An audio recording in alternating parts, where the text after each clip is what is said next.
2 full days of amazing speakers from all levels of the sport.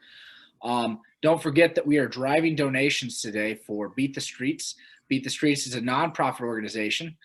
We've raised almost $3,000. We really want to eclipse that number. Joe DeSena really pushed us up with a $1,000 donation from himself.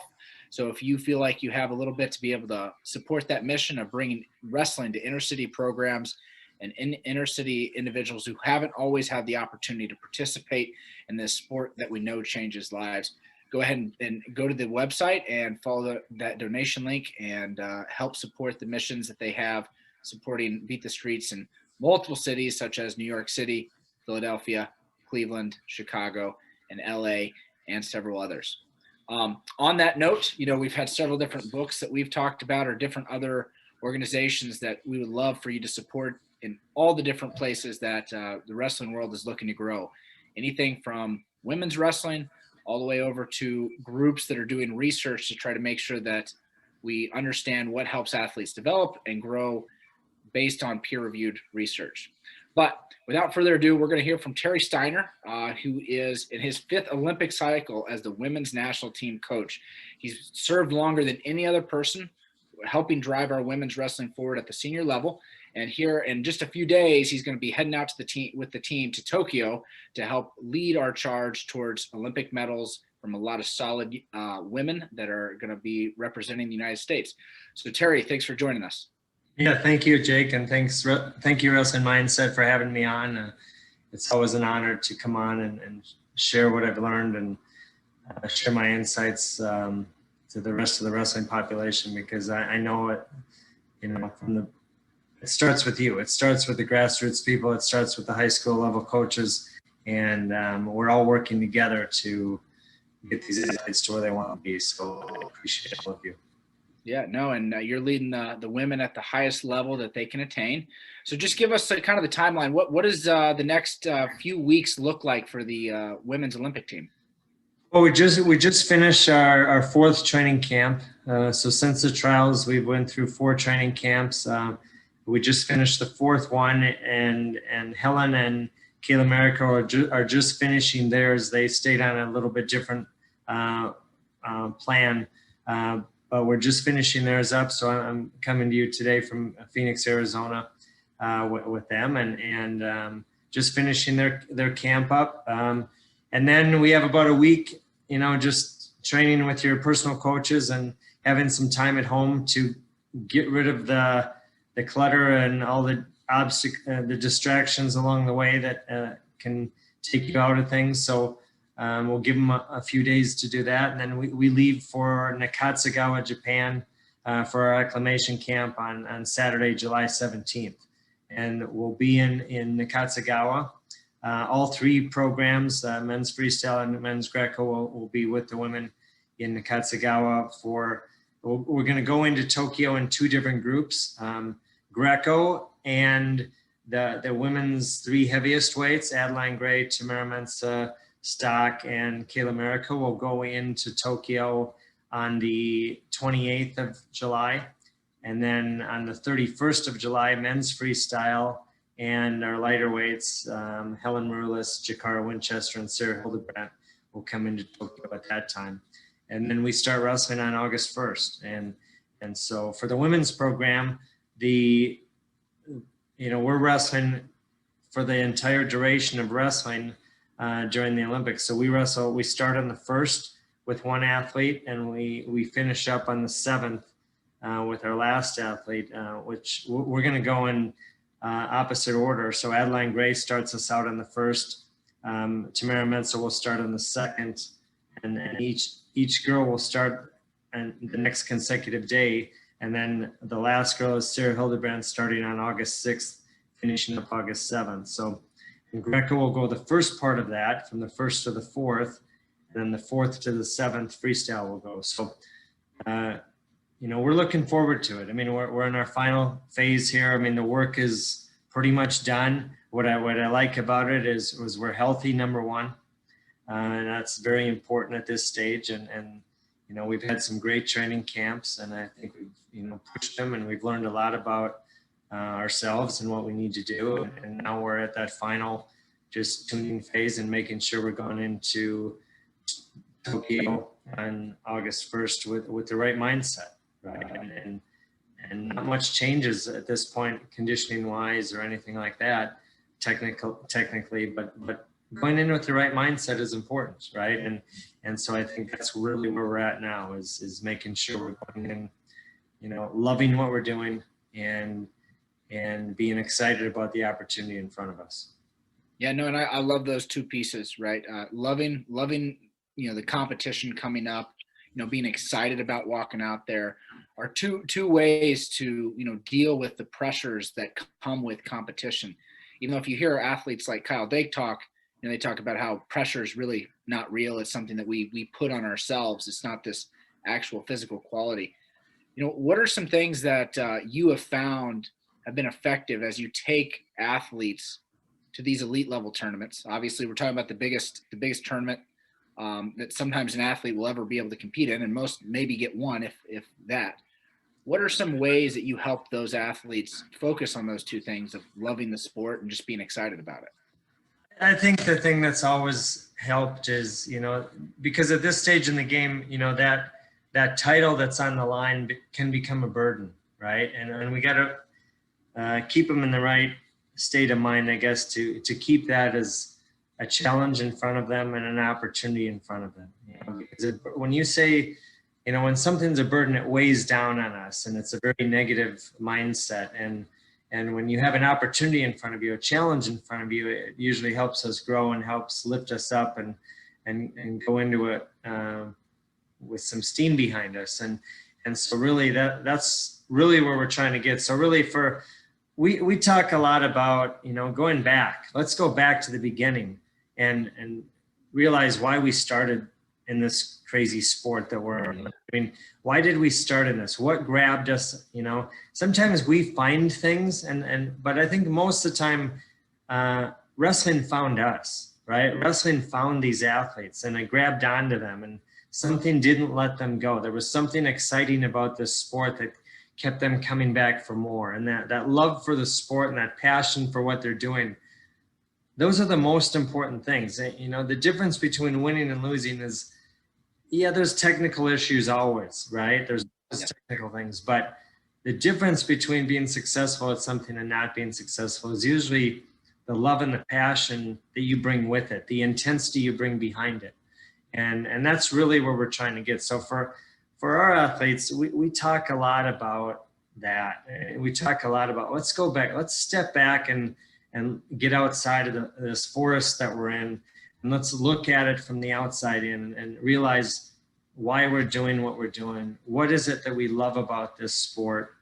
You know, what is it about the excitement of the Olympic Games? And let's take that approach to it instead of going into it and making this too much like work, right? I mean, we've got to have fun with what you're doing. And I think if you have fun with what you're doing, you're going to see success there, somewhere behind you, you know, and if you look at any successful person, you know, you see success behind them. And, you know, just this summer, and this happened this summer, we were down at the Pan American Championships and and even during the camp in Atlanta where we had all three styles together but I saw, you know, one of our icons, Cael Sanderson, and I saw him in the wrestling room just having fun.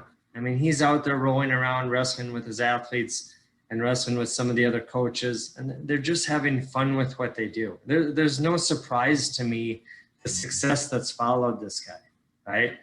And it's because he's loving what he's doing, right?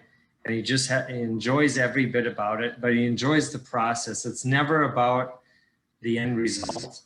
It's about the process along the way, and are you having fun with what you're doing on a daily basis? And I think that's the most important thing. And, you know, when you're looking into a major competition like this, everyone knows what's at stake, right? Everyone knows there's an Olympic title on the line, but you've got to go in there loving that battle and loving what you're going into, right? And the opportunity that you have in front of you. So that's really, you know, how we look at it.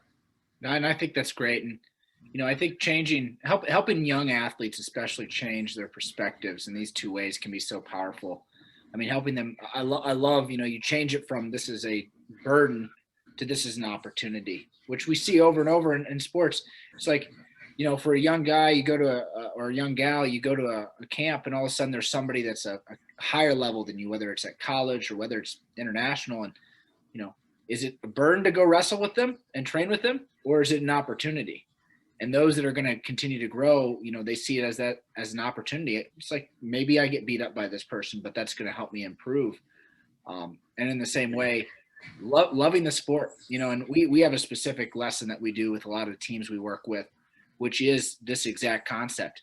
We have athletes right down at the beginning of the year, kind of before some of that burnout or that grind from training comes in. What are all the things you love about practice and tournaments and competition?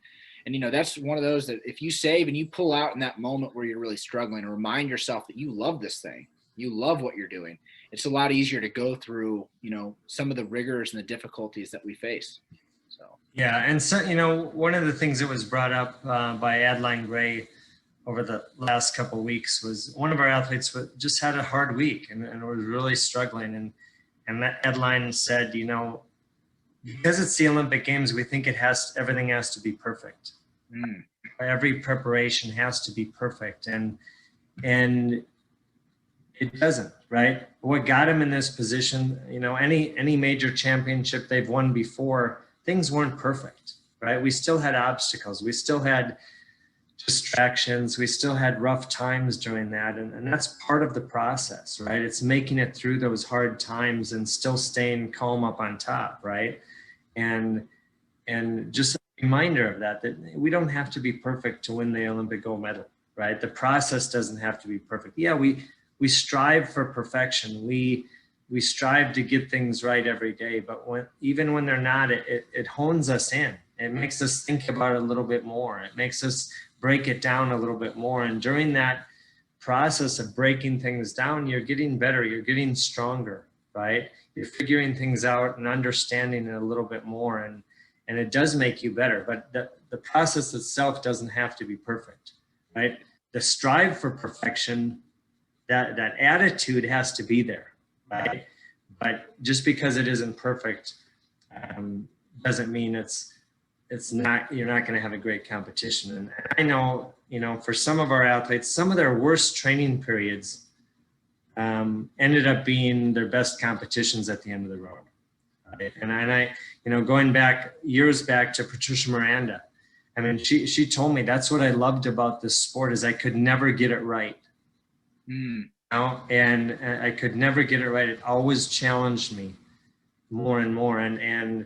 But yet she was ultimately so successful in this sport, and it was because she was just willing to keep striving, right, to get that process right. And it always kind of eluded her, but the result from that striving for perfection, gave her unbelievable results, so. Yeah, that's amazing. I love that. Never got it right, and like continually strive for that. I think that's great, and I think that's so powerful for young wrestlers to hear. So I think sometimes we see our idols or the individuals that we look up to as role models, and it looks like everything's perfect all the time, and often they're humans like everybody else. They have, like you said, a bad week. Maybe they have a bad tournament, and that doesn't mean that that's really even a step backwards. Sometimes that's just one performance that wasn't what you wanted it to be.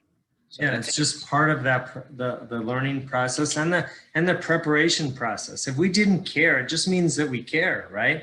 If we didn't care, then there's no result, right? I mean, then there's really the process isn't good either if we don't care about it, right? It just means that we're caring about what we're doing, and it does mean something to us. So. All right. Yeah, no, so much good stuff there. I love that. To change directions a little bit, 4 years have gone, well, really 5 years have gone by since the last Olympics with, COVID delaying everything a year. What have you seen as far as women's wrestling in the U.S.? Where have we grown? Where have we grown? And what are some of the challenges we're still looking to overcome as we move into the future? Kind of what would you say is the state of women's wrestling here in the U.S.? Well, I think the state is really positive, right? I mean, I think, if we look back even 4 years ago, we were at 6 states that were sanctioned in the sport of high school wrestling, right, for women's wrestling. And right today we're at 32. So we've had unbelievable growth at grassroots and high school level, sanctioning those states, and that's where it all begins, right? That's where our numbers grow. That's where the excitement grows. That's where you get more people involved. I mean, so that growth alone, and we're not even, we still got some of our major states haven't sanctioned it yet. I mean, if we look at New York, Pennsylvania, Ohio, Illinois, I mean, we still have those states to go, right? And so they're still coming, right? And so I'm excited about that we've had so much growth there, and I think it's just going to continue. That's snowballing right now. And those other states, it's inevitable that eventually they're going to add women's wrestling as a sanctioned sport, and give those young girls an opportunity to be a part of this great sport that we know it is. So I'm excited about that. At the college level, we've also grown, right? We've also, we have 92 college programs right now. Right? That's the one thing that COVID didn't slow down, right? We kept adding programs during this pandemic, and that's remarkable to me. There was a lot of programs cut, right, during this time, but women's wrestling, they saw the opportunity where it can help their institutions, both financially and bringing more kids on campus, and so we've added programs there. We've gained emerging sports status in all styles right now, or all different divisions. NAI division has emerging sport. Division 3, Division 2, Division 1 for the NCAA has emerging sports status. And what that means, what the significance of that is that when a sport has emerging sports status, it counts towards those Title IX numbers, right? And so those gender equity numbers. So when a school before, they could add women's wrestling, but it didn't count. It didn't help against those numbers. Now, if they add a women's sport, those numbers count. Having more females on campus, that count towards those numbers. So we're in a really good place. And now where we're at is once we get to 40 programs at the NAI level, they can have a full-fledged NAI national championships. Right now, it's still an NAI invitational championship. It's not considered technically a national championship, but we're very close. I think we're at like 34, 35, 36 schools right now in NAIA. So it's right around the corner. NCAA schools, as soon as there's 40 programs, which I think we're at right now, we have to have 40 programs for 1 year. We have to keep that for 1 year. And once that's done, then it's considered for a true national championship. And then once the divisions have 40 programs within each division, then they can break away and have a Division 3 championship or a Division 2 championship. But we can have an NCAA championship with all schools involved as soon as we hold 40 schools for 1 year. And so I'm excited about that. Obviously, I think that is the point in time, I think, when we get that it's going to change the landscape of women's freestyle wrestling around the world. I think it gives the U.S. a leg up on all of our competition, and we get more coaches involved, more of our top level coaches involved in the sport of women's wrestling. And that's exciting to see. With that already, we're starting to see RTC programs pop up around our country at different universities. And the more people involved like that, the better it is for the sport of women's wrestling. And I think the future looks very good right now for women's wrestling, as we look into 2024, 2028. We're going to go through some growing pains. I feel like right now through 2024, we're going to go through some growing pains and some changes, because what's happening is we're changing more from a very centralized senior level program to, I think it's going to become more like the men's programs, more decentralized. And there's going to be some growing pains with that, I think, right away, and figuring that out and figuring how to manage that and work through all that. But ultimately, it's definitely a shot in the arm for women's wrestling, and it's moving us in the right direction.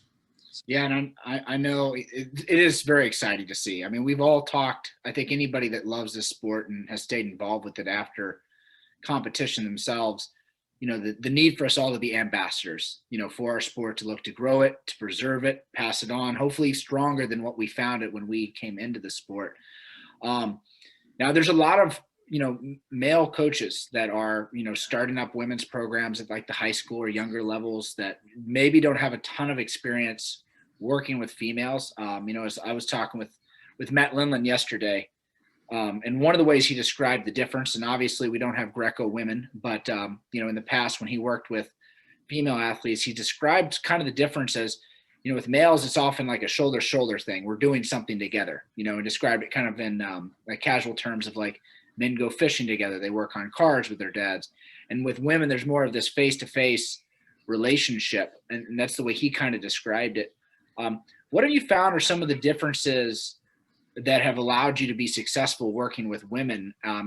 Obviously you spent the beginning of your career with men. What are some of the recommendations or lessons that you have learned, in the 5 Olympic cycles you've been in, that you could pass on to like high school coaches starting to work with women for the first time? Well, I think first and foremost, I'm a coach, right? And be a coach. We have great wrestling coaches out there that can break down and explain the sport of wrestling and help people understand the sport. Be a coach first and foremost, right? The sport is our sport. Coaching is coaching, motivating is motivating, teaching is teaching. So don't make it so different, right? I mean, I understand there's differences and I'll go through those, but don't make it more different than it is, right? I mean, there's still the heart of this sport that is just pure coaching, right? And where I'll say the differences is that maybe the things that may be different is the communication, right? First and foremost is, and I agree with Coach Linland, is in general, now these are generalizations, but in general, females, they're going to need more detail, right? They're going to need more breakdown of what we're doing, and why we're doing something, what we're doing. And I know how I was. If Coach Gable told me to do something, I didn't ask why. Right? It didn't matter to me why. I just took his word and I went with it.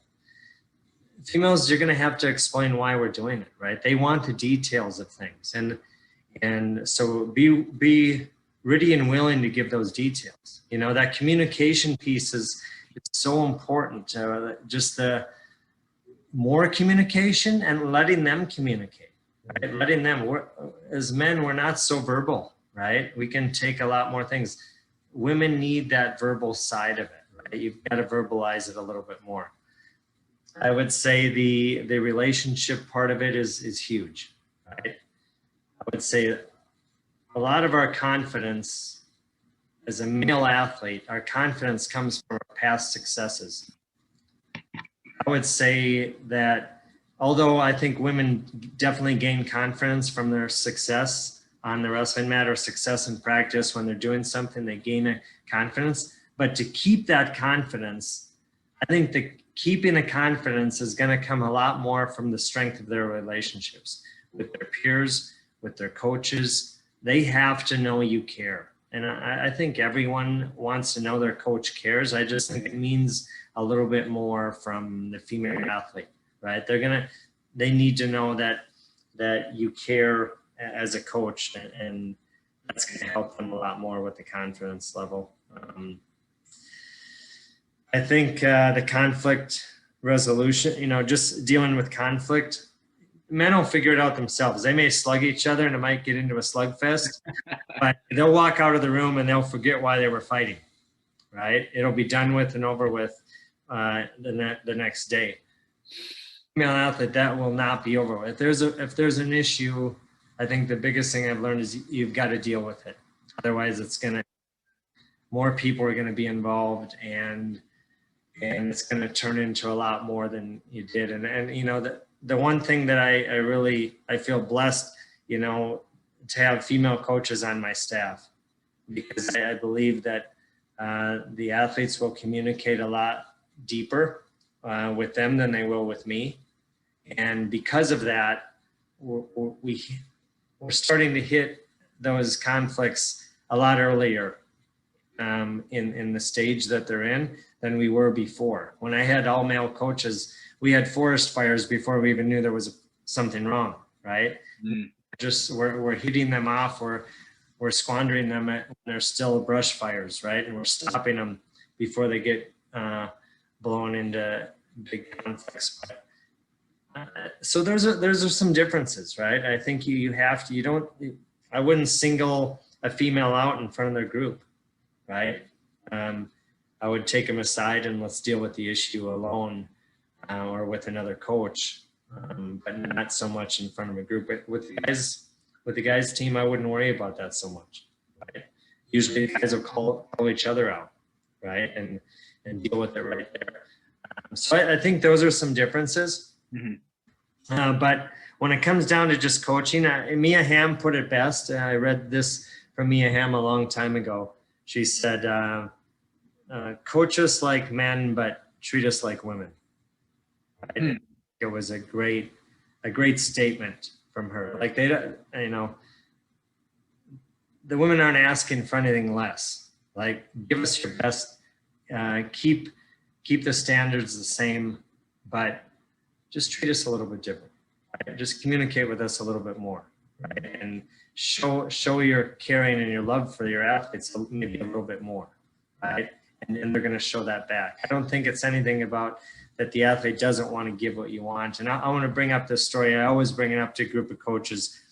When I was first in my job, I started in 2002, but back in 2002, I believe, after the World Championships, we came back into the room. I thought we had a really great team, and we did have a great team. We just didn't perform well. And I blame that more on myself than my athletes, because I let them do things. I didn't know our competition. And so we went to the 2002 World Championships, and I was thinking, well, we have a great team. Well, we went over there. We ended up coming back with 2 medals out of 7, and we were 11th in the world. And it was an eye-opening experience for me. And we came back, we were working, and it was in January of 2003, and we're in a practice, and I thought I explained to the girls what I wanted, but I guess I didn't. And so we were going to go through a hard drilling session. And I didn't, it wasn't a lot of explanation. It was just more repetition drilling and high-speed drilling. And so that's what I wanted. And so we were going through it, and there was talking, and there wasn't any focus, and there wasn't any intensity. And I called him in, and I said, hey, we're done for the day. And we're about halfway through practice. I said, hey, we're done. I'm not getting what I want out of you today. And I said, it's the first time since I've been with you that I feel really disappointed in your effort. And I walked out of the room. And you would have thought that like someone died that day. I mean, I went back to the office and I was getting phone calls all day long. Girls were upset, and they're just asking, what was wrong, and, wondering how they could make it up and this and that. And it was like, you know what, just come back tomorrow with more focus. And that's it. I walked in the room the next day. The intensity was through the roof, and the focus was unbelievable. I didn't have to say anything. And what it really showed me was, it's not that they didn't want to do what I was asking. I wasn't explaining what I wanted well enough. I wasn't detailed enough. And what am I asking from them in this practice? Let them know what I want, and they'll deliver for me. And really, that's the one thing that I've tried to do, is I try to really break down what we're doing, what we're expected to do, what are my expectations for the day. And when I give that to them, and give them kind of the practice plan, I get a lot more out of them than if I hide that from them. And I know for me as a male athlete, it didn't matter. Whatever Coach Gable threw at me, I'll do it. But I never knew what was coming. And Coach Gable never gave us that, like what's coming next. He wanted us to handle whatever was coming. But with the female athlete, I feel like if I give them the practice plan beforehand, they'll respond a lot better than if I don't give them that. And so that's I guess one of the differences as well. That coach has some awesome insights, and I think that's very good information for any of our coaches at whatever level that are working with women. I think a couple of points that really stuck out to me is, like, one, we all know great coaches are already thinking about the way different athletes function and what helps them prepare better or what helps get them prepared for a match. I'm thinking like the guy that Gable's coaching that wants to be slapped in the face, right? Back in the 90s versus, I've coached athletes where as soon as they got serious in a match, they were going to lose. Like they could not be intense and wrestle well. And it was all about keeping them calm, relaxed, and like almost keeping a humorous tone with them when you spoke with them. And it's no different with girls. There may be some generalities that you utilize, but again, looking at them as individuals, just like you do the men that you're working with. And then two, just from a leadership perspective, you taking ownership of when things didn't work rather than the blame always falling on others. Great leaders take that onto themselves and think about what is the impact that I didn't have. And it's inspiring to me to see somebody at your level that models that so well. So I'm a big fan of that. Yeah, I don't believe there's many bad students out there, right? I believe that, most of the time when we're not getting what we want, we need to look back and what our messaging was or what the practice plan was, or what the preparation was, because usually it's not on the athlete. People do what you're asking them to do. If you're explaining it well enough and they understand the reasoning for something, you have to bring it back to yourself as a leader. I think that's huge. We got a couple questions that it would be great to be able to finish up with. Our first one, what advice would you have for a dad trying to build champion kids on and off the mat? You've got to keep it fun. And this is really a lesson that I take way back from my first year of coaching. I graduated from the University of Iowa in 93, and between 93 and 94, my brother and I ran the Hawkeye Kids Club. It was just a local kids club that we ran out of the training center, and it was young kids. It was between probably ages 5 and 12.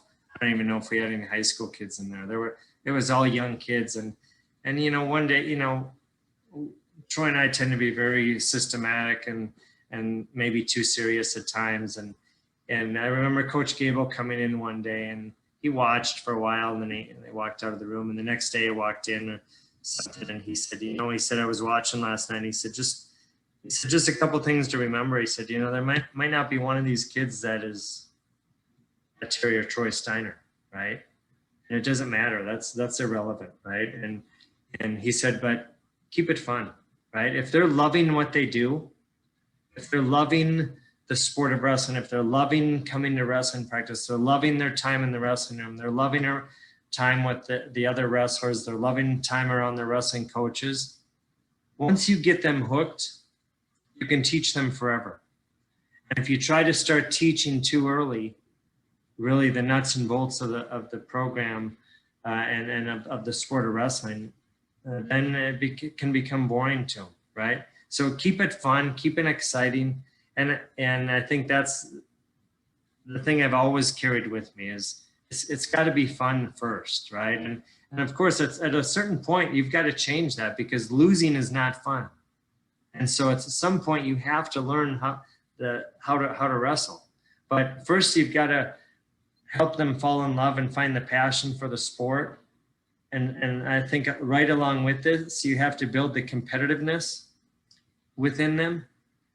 Then you can teach the sport forever. If you grab them on that, you can teach the sport forever. And, one of these past years, I think it was around 2005 or 6, we were over in Russia, in Krasnoyarsk, Russia, and we stayed for a camp afterwards for like 5 to 7 days or something. And after our practice one day, they had a kids club coming in. And I said, you know what, I'm going to sit here and just observe this practice and watch. And I asked Coach if I could, and he didn't mind. And so I just sat there and watched, and I was really surprised, but actually it was really a learning moment for me. Is they had about an hour-long practice. Well, for about 35 minutes of it, for the first part of it, they just stretched and warmed up and did some tumbling and were building some body strength and awareness. Then the next probably 20 minutes, they played like Kill the Carrier with a football. There were kids they're beating each other up. I mean, the coach had to get in there and separate them and push them apart, and the kids are yelling at each other. And and then he'd throw the ball back in and they'd go again. And then after that, then they got into maybe one situation that they were working on that day, maybe holding on to a 2-on-1 and pushing and pulling, and then they finished up with some rope climbs and push-ups and stuff like that. And I asked the coach, like, what was the purpose there? And he said, right now at this age, build the competitiveness, and that's all they were doing. They were competing hard in that football game, but they didn't realize they were, at the same time, they were having fun.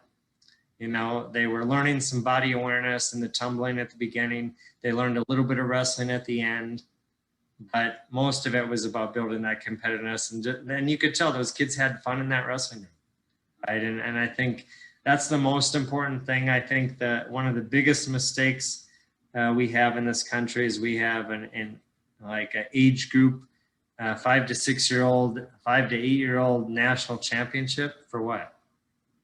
I mean, what's the reason for that? I don't understand that.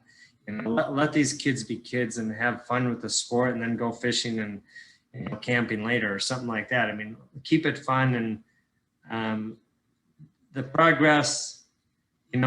What you can teach someone at 1st and 2nd grade, you can teach them in a month when they're 7th and 8th graders. Because their cognitive ability is so much more, right? But there's other things they can be learning along the way, right? But don't make it too much like work. You got to keep it fun. I love that. And I mean, if you don't have them fall in love with it at the beginning, how can you get them to love it as they're heading off? You can't. Yeah, you can't. They're going to lose it. You're going to lose them at some point. And we see it all the time in this country, right? Yep. We see it all the time where we have these kids that are winning everything when they're 10, 11, 12, 13 years old, and then they fall off and we never see them. Right? And that's a shame. I mean, the country of Georgia. So the country of Georgia, I think they have one of the best systems in the world. They're a very small country. Yep.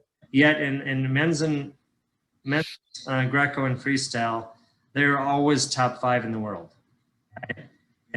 And one of the things that they do is they don't let their kids compete in a national level event until they're 12 to 14 years old. They don't compete in one. There's no reason. They said, their belief is that you only have so many years of competitiveness within you. Why are we doing that from 5 to 15? Why not take that from 15 to 25 and really put that when you can be on the senior level teams and make an impact like that. I think we're so early and we're so quick to want success too early in this country. And I actually think it hurts us in the long run. Yeah, I agree with you 100% on that, Coach. And it's funny, we had Lee Kemp on yesterday. I think he started at freshman year of high school. And then at 18, I think he beat Gable, which that would have been somewhere around 76. But either way, and another guy recently, I think Travel Dranagoff started in high school. I don't think he wrestled before that, which is a couple really high-level guys. That's wise words. Obviously, youth wrestling is the feeder program into all of this. And, having those programs with women's wrestling hopefully starting to flourish just like we're seeing at the high school level. Hopefully we can build that culture correctly where we're not having those young ladies compete, all the time. And I agree, there's so many pictures I see of people I follow on Facebook of their kids out there competing week after week at all these national tournaments. One of the quotes my dad always told us was, people don't get burnt out because of wrestling. They get burnt out of competition and the stress and the nerves that come with competition. Wrestling's fun, right? Yeah. It's the stress that makes kids not want to do it. Right. I agree. Well, Coach, I appreciate all your wisdom and your candor and, giving us this time and sharing with us when you're so quickly going to be over in Tokyo, leading our women's team as they go represent the country. We want to wish you the best of luck. Is there any closing message you have for the audience? I just want to thank everyone for the support. When I look back over time and my time with the women's program and with USA Wrestling,